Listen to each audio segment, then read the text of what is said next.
Hello student, आज start कर रहे हैं रिप्रोडक्टिव सिस्टम। देखिए, इससे पहले आपको स्पर्मेटोजेनेसिस और ooजेनेसिस पढ़ा चुकी हूँ।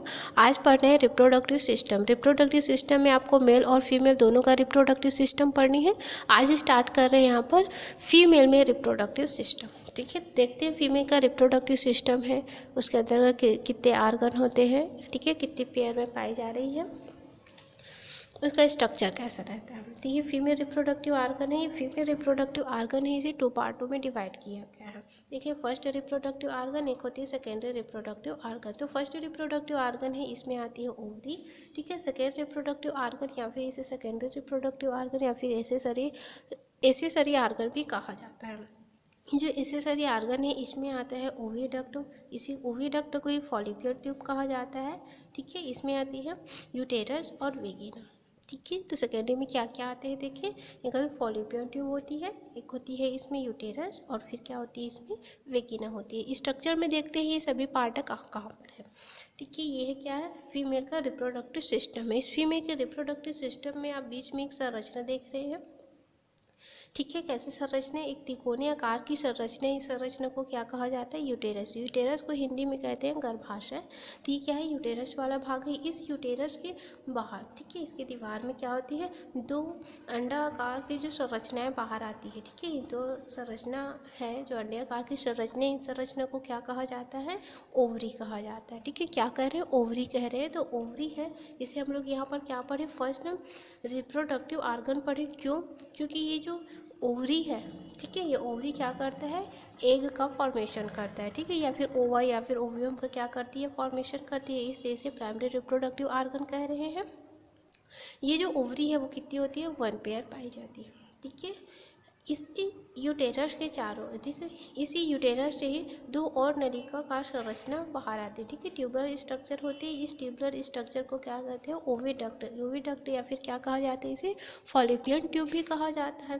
ठीक है, अब ये जो यूटेरस है उसके नीचे में भी क्या होती है, एक नलिकाकार संरचना होती है, ट्यूब लाइक स्ट्रक्चर होती है, उसे क्या कहा जाता है, वेगिना कहते हैं। ठीक है, तो यहाँ पर वेगिना एक है। ठीक है, यूटेरस भी कितनी है, एक है। यहाँ पर ओवरी है, वो कितनी होती है, 1 पेयर होती है। यहाँ पर ये जो ओविडक्ट है, ये भी कितनी होती है, 1 पेयर होती है। ये जो ओविडक्ट है उसके शीर्ष वाले भाग में छाया जैसे संरचना होती है, उसे क्या कहते हैं, फिलामेंट कह रहे हैं। ठीक है, यहाँ तक आए समझ में। आज स्पेशली पढ़ेंगे ओवरी के बारे में। ठीक है, देखेंगे कि ओवरी का स्ट्रक्चर है वो कैसे होती है। ठीक है, और इसमें ओवा का फॉर्मेशन है, या फिर इसमें जो ओवा है इस सेल से बाहर आकर ये जो ओविडक्ट है उसमें कैसे पहुंच जाते हैं। ठीक है, तो चलिए देखते हैं ओवरी। ठीक है, ओवरी का स्ट्रक्चर। ठीक है, ये ओवरी है। ओवरी का क्या है, टीएस काट है, तो टीएस ऑफ ओवरी। तो इस ओवरी में देखते हैं, ये ओवरी है, ये बाहर की ओर से एक मेम्ब्रेन के द्वारा घिरी हुई है। ठीक है, ये ओवरी है, वो बाहर से किसके द्वारा, एक मेम्ब्रेन के द्वारा घिरी हुई रहती है, जिसे क्या कहा जाता है, ट्यूनिका एल्बुजिनिया कहते हैं। ठीक है, क्या कह रहे हैं, ट्यूनिका एल्बुजिनिया कह रहे हैं। इस ट्यूनिका एल्बुजिनिया के अंदर में एक और लेयर पाई जाती है, इस लेयर को कहते हैं जर्मिनल एपिथेलियम। ठीक है, कौन सा लेयर है ये, जर्मिनल एपिथेलियम की लेयर होती है। ये जो जर्मिनल एपिथेलियम की लेयर है उसके अंदर में जो ये पूरी भाग दिखाई दे रही है, इसे कहा जाता है स्टोमा कहा जाता है। ठीक है, क्या कह रहे हैं, स्टोमा कहा जा रहा है। ये जो स्टोमा है, इस स्टोमा में ब्लड वेसल्स होते हैं, ठीक है, नर्वस सेल होते हैं, ये पूरा क्या होते हैं, इसमें कनेक्टिव टिश्यू होते हैं, और यहीं पर क्या बनती है, ओवम या फिर ओवा का फॉर्मेशन होता है। अब ये कैसे फॉर्मेशन होती है वो देखते हैं आगे। इसमें जो ये जर्मिनल एपिथेलियम सेल है, ये जर्मिनल एपिथेलियम क्या करती है, गुच्छे के रूप में, ठीक है, ग्रुप या समूह में ये जो स्टोमा है उनमें आता है। ठीक है, स्टोमा में वो धंस जाती है। तो ये जो स्टोमा में आती है तो बहुत सारे बना देती है, इसे क्या कहा जाता है, ग्रेफियन फॉलिकल कहा जाता है। ठीक है, क्या कहते हैं, ग्रेफियन फॉलिकल। इसमें जो ग्रेफियन फॉलिकल है उसमें से एक ग्रेफियन फॉलिकल है वो ग्रो करती है और क्या बना लेती है, ओसाइट बना लेती है। ठीक है, क्या बना रही है, ओसाइट बना लेती है। अब ओसाइट बनाती है, ठीक है, तो इसमें से केवल एक ही ओसाइट बना रही है, और बाकी जो है वो क्या करती है, फॉलिपियन बनाती है। उसमें बाकी वो क्या करते हैं, फॉलिकल सेल बनाती है। जो फॉलिकल सेल बना लेती है तो अब ये फॉलिकल सेल से चारों ओर से घिर जाती है, तभी इसे क्या कहेंगे, प्राइमरी फॉलिकल कहेंगे। ठीक है, क्या कहेंगे इसे, प्राइमरी फॉलिकल कहेंगे। ये जो प्राइमरी फॉलिकल है इसमें और वृद्धि होती है और इसका और भी लेयर बन जाती है, तो इसके क्या होंगे, वन लेयर है, अब क्या हो जाएंगे, डबल लेयर हो जाएंगे, तभी इसे क्या कहेंगे, डबल लेयर ऑफ फॉलिकल। तो लेयर का यहाँ पर फॉलिकल का कितनी लेयर बन गई, 2 लेयर बन गई, है ना। आगे फिर यही वृद्धि करती है और इसकी जो फॉलिकल का सेल है वो और अधिक इसमें वृद्धि होने लगती है और इसमें क्या होती है, बीच बीच में खाली जगह बनने लगता है। ठीक है, उसे क्या कहते हैं, एंट्रियम कहते हैं। तो यहाँ बिगिनिंग ऑफ एंट्रियम फॉर्मेशन, तो एंट्रियम के यहाँ पर क्या होने लगता है, फॉर्मेशन प्रारंभ हो जाता है। तो ये शेल है, ठीक है, यहाँ पर क्या हो गया है, एंट्रियम का फॉर्मेशन। तो ये जो बीच में खाली जगह दिखाई दे रही है, ठीक है, इसी को क्या कहते हैं, एंट्रियम। तो यहाँ पर जो कि ये क्या है, फॉलिकल सेल है। तो ये जो फॉलिकल सेल है उसके बीच में क्या खाली जगह या फिर केविटी पाई जा रही है, इस केविटी को क्या कहते हैं, एंट्रम कहा जाता है। ये पूर्ण रूप से क्या है, मेच्योर फॉलिकल है। इस मेच्योर फॉलिकल में यहाँ पर जो एक पाई जा रही है, ये एक भी यहाँ पर क्या होती है, धीरे धीरे मेच्योर होती है। अब ये पूर्ण रूप से क्या हो चुकी है, मेच्योर हो चुकी है। मेच्योर कहने का तो पूर्ण रूप से परिपक्व हो चुका है। ठीक है, अब जैसे परिपक्व होता है या मेच्योर होती है, वैसे ही ये जो एग है, ये एग क्या होती है, इस जो फॉलिकल सेल है उससे बाहर आ जाती है। ठीक है, कुछ यहाँ पर फॉलिकल सेल होते हैं, ठीक है, क्या रहते हैं, कुछ यहाँ पर फॉलिकल सेल होते हैं, ठीक है, और बाकी सब क्या होते हैं, बाहर। तो यहाँ से ये जो एग है वो क्या हो रही है, ये जो ओवरी है उससे बाहर हो रही है, बाहर होकर कहाँ चली जाती है, फॉलिपियन ट्यूब में चली जाती है। ठीक है, कहाँ चली जाती है, फॉलिपियन ट्यूब वाले भाग में चली जाती है। तो यहाँ से जो ओवरी है, इस ओवरी से क्या हो रहा है, ओवम का रिलीज हो रहा है। ओवम क्या हो रही है, रिलीज हो रही है। ठीक है, क्या हो रही है, इसे ओवम की रिलीज हो रही है, वो तो सोक किया जा रहा है, तो ये रिलीज हो रही है। तो यहाँ से ओवरी से ओवम का बाहर होना, ठीक है, या रिलीज होना क्या कहलाता है, ओव्यूलेशन कहलाती है। ठीक है, ओव्यूलेशन किसे कह रहे हैं, ओवरी से ओवम का कहाँ पर जाना, बाहर निकलना।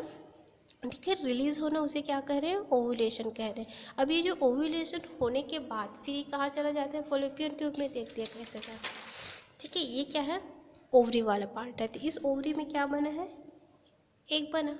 ठीक है, एक कहने का मतलब ओवम बना या फिर ओवा भी कह सकते हैं। तो ये ओवा बना और ये फिर यहाँ से क्या हो गया, बाहर निकल, तो बाहर निकल कर कहाँ जाएगा, ये ओविडक्ट में आएगा। तो ये ओविडक्ट में ही आ जाता है।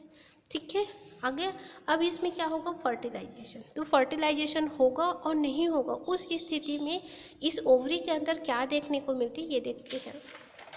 अगर क्या हुआ, इस ओवम है, ये जो ओवम है इसमें क्या हो गया, फर्टिलाइजेशन हो गया।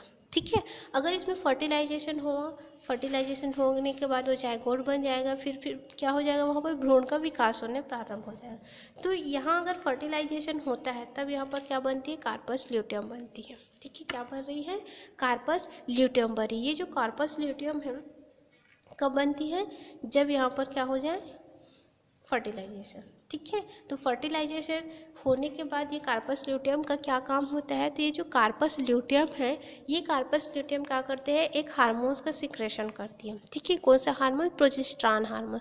क्या ये एस्ट्रोजन और प्रोजेस्टेरॉन दोनों का करता है, लेकिन सबसे ज़्यादा किसका, प्रोजेस्टेरॉन हार्मोन्स का स्त्रावण करता है। ठीक है, ये सिक्रेशन करता है। तो ये जो प्रोजेस्टेरॉन हार्मोन्स है, ये हार्मोन्स क्या करते हैं, गर्भ में जो भ्रूण है उस भ्रूण का वृद्धि करता है और उसे बनाए रखता है। ठीक है, वृद्धि करती है और क्या करती है, उस भ्रूण को बनाए रखता है। काम ये काम करता है, कौन करता है, कार्पस ल्यूटियम से सीक्रेट होने वाले हार्मोन्स करते हैं। अगर यहाँ पर फर्टिलाइजेशन नहीं हो, ऐसा कब होगा, जब फर्टिलाइजेशन होगा। ठीक है, अगर फर्टिलाइजेशन नहीं हो पाता है, उस स्थिति में क्या होती है, ये जो कार्पस ल्यूटियम है वो धीरे धीरे क्या हो जाती है, समाप्त हो जाती है। ठीक है, पहले क्या हुआ है, छोटा है, फिर इसमें वृद्धि होगा, वृद्धि होने के बाद फिर ये वृद्धि अवस्था में रहेगा, कब रहेगा, जब फर्टिलाइजेशन हो जाएगा। अगर फर्टिलाइजेशन नहीं हुआ, मतलब निषेचन की बात कर रही हूँ, अगर निषेचन हुआ तब क्या होगा, ये कार्पस ल्यूटियम है वो बना रहेगा। ठीक है, इसी में रहेंगे। और अगर निषेचन की प्रोसेस है वो नहीं हुई, निषेचन नहीं हुआ, उस स्थिति में कार्पस ल्यूटियम है वो क्या हो जाएगा, इसका अपघटन हो जाएगा। ठीक है, यहाँ तक आ रही है समझ में। तो इस तरह से क्या होती है, इसमें ओवम का फॉर्मेशन होती है, रिलीज हो रही है। ठीक है, कौन सा हार्मोन्स का सिक्रेशन हो गया ये भी समझ गए होंगे। ठीक, तो अब यहाँ पर देखना, यहाँ पर क्या बता रही हूँ कि यहाँ क्या हो रहा है, ग्रेफियन फॉलिकुलर है। ठीक है, प्राइमरी यहाँ पर फॉलिकल सेल बढ़ रहा है, तो ये सेल बढ़ रहा है तो क्या हो रहा है, ऐसा लग रहा है जैसे ये गति कर रही है। ठीक है, ऐसा लग रहा है जैसे एक किनारे से स्टार्ट हुआ फिर क्या हो गया लास्ट किनारे में समाप्त हो गई। इस तरह से इसकी संरचनाएं से पता चले, लेकिन ये ऐसा नहीं होता। क्या होती है कि एक यहीं पर ये क्या हुआ, जहाँ पर ये स्टार्ट हो रही है। ठीक है, ग्रेफियन जो फॉलिकल सेल है वो बनने के बाद फिर वहीं पर क्या होगा, ये प्राइमरी फॉलिकल बनाएंगे, प्राइमरी फॉलिकल सेल बनाएंगे, फिर वहीं पर क्या होंगे, डबल लेयर बन जाएगा। धीरे धीरे क्या होंगे, यहीं पर ही क्या होगा, यहाँ पर एक ही यहीं पर। ठीक है, क्या होगा, बिगिनिंग ऑफ क्या एंड्रम का फॉर्मेशन होगा, फिर यहीं पर क्या हो जाएगा, ये जो मेच्योर हो जाएंगे। ठीक है, फिर क्या हो जाएगा, यहीं पर ही क्या होगा, यहाँ का मतलब एक ही स्थान पे सारे प्रोसेस हो रहे हैं, जितनी भी यहाँ पर गति हो रही, जितनी भी यहाँ पर क्या हो रही है, फॉर्मेशन हो रही है, वो फॉर्मेशन एक ही स्थान पर हो रही है। क्योंकि इसका फॉर्मेशन अलग अलग तरह से मतलब धीरे धीरे इसे दर्शाने के लिए क्या किया गया है, इतना इसका डायग्राम है वो बनाया गया। ठीक है, ये पूरे प्रोसेस जितने भी यहाँ डायग्राम है सभी अवस्थाओं में आती है, लेकिन होती कहाँ है, केवल एक ही स्थान पर होती है। ऐसा नहीं कि यहाँ आए फिर गति करके फिर ये क्या होगा, धीरे धीरे ये गति करता रहता है, ऐसा नहीं होता है ना। कहाँ होते हैं, केवल एक ही स्थान पर ये स्टार्ट होती है, वही स्थान पर ये कंप्लीट मतलब पूर्ण भी हो जाती है। ठीक है, तो यहाँ तक आया समझ में, ये ओव्यूलेशन कैसे हुआ ये आ गया समझ में। इसके हार्मोन्स के द्वारा ये कैसे कंट्रोल होती है और इसमें मेंस्ट्रुअल साइकिल कैसे चलती है, इसे हम नेक्स्ट वीडियो में समझेंगे। ठीक है, आज के लिए बस इतना ही। Thank you.